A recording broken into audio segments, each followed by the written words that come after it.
Olá, aqui na ABC a gente tem discutido bastante uma palavra poderosa, a palavra prosperidade.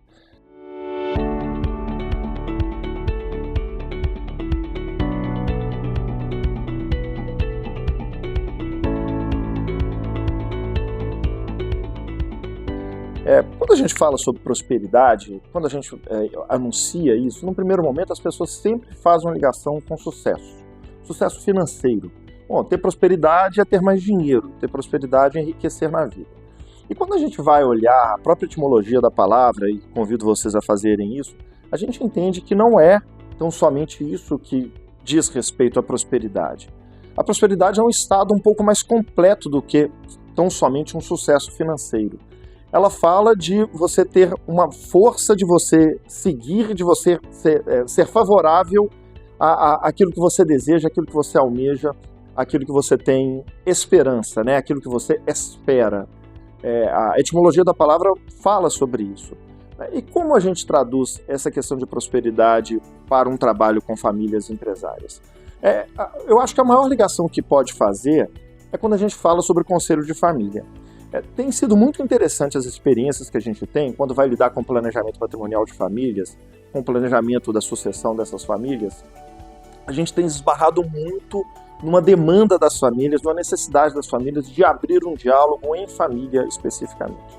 Eu tenho muito claro na minha cabeça um exemplo de uma empresa que a gente está trabalhando, que é de uma família, já há algum tempo, uma empresa já de sucesso. Essas pessoas têm uma empresa já bastante rentável, já ganharam dinheiro na vida, e inicialmente nos chamaram para poder fazer um trabalho de organização patrimonial e preparar as 3 filhas para assumir o poder em algum momento, falar sobre o processo decisório lá dentro. Então, classicamente, um trabalho de planejamento patrimonial, um planejamento sucessório e um trabalho de governança corporativa. Contudo, quando nós começamos a fazer o trabalho, veio a necessidade de se trabalhar o diálogo, de se discutir desejos futuros dessa família e como essa família poderia se reunir para dialogar, seja com relação à empresa, mas também com relação aos outros desejos de família. E aí é que o trabalho fica bastante interessante, a gente vê como que prosperidade, esta palavra, pode ajudar a gente a pensar esse futuro das famílias empresárias. Especificamente nesse caso, nós temos pessoas que estão entrando ou almejando uma esfera de poder maior, mas entre essas próprias pessoas nós temos um pouco a palavra não é divergência, mas a palavra é de diferença de vontades entre essas pessoas, e com relação aos pais a mesma coisa. Os pais estão muito mais no momento de discutir legado, estão muito mais no momento de discutir quais são as próximas coisas que eles vão fazer, mas aí não mais em direção àquela questão de construir negócios, mas de construir efetivamente legados, construir história. Como nós podemos ajudar essa comunidade, como nós podemos suportar este lugar que nos acolheu, enquanto, de outro lado, nós temos uma conversa sobre efetivamente quem vai governar os negócios. Mas, dando um passo atrás, a gente viu que, na verdade, a gente precisava de ter uma discussão sobre família. O que essa família pensa em médio, em curto, médio e longo prazo. E a prosperidade tem a ver exatamente com isso. Então, quais são os reflexos disso?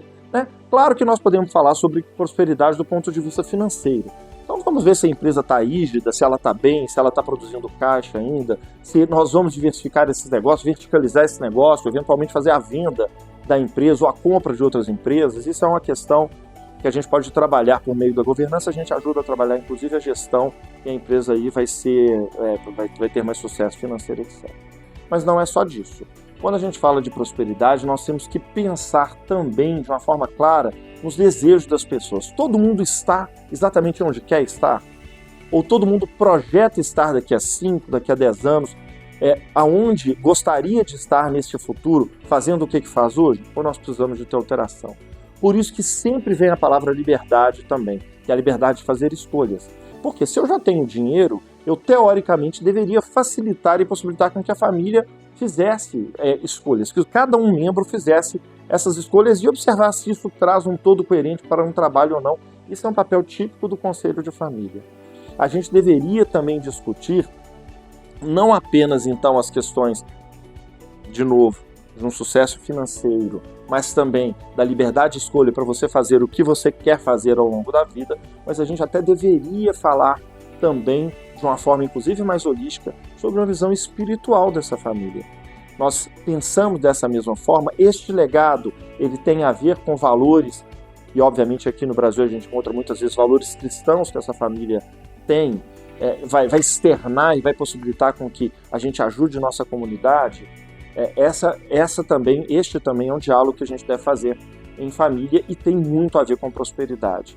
Então, assim, a gente precisa de alargar um pouco mais esse conceito, porque quando a gente entra na discussão sobre a liberdade de escolha e, portanto, sobre a prosperidade, tendo uma visão mais holística dessa prosperidade, tendo uma visão mais completa, não só do ponto de vista financeiro, mas do ponto de vista pessoal, do ponto de vista espiritual, aí sim a gente pode começar a falar em felicidade dessa família, uma felicidade projetada no longo prazo e, evidentemente, se a gente está nesse caminho, essa felicidade, a gente já vai conseguir sentir reflexos dessa felicidade já no próprio caminho.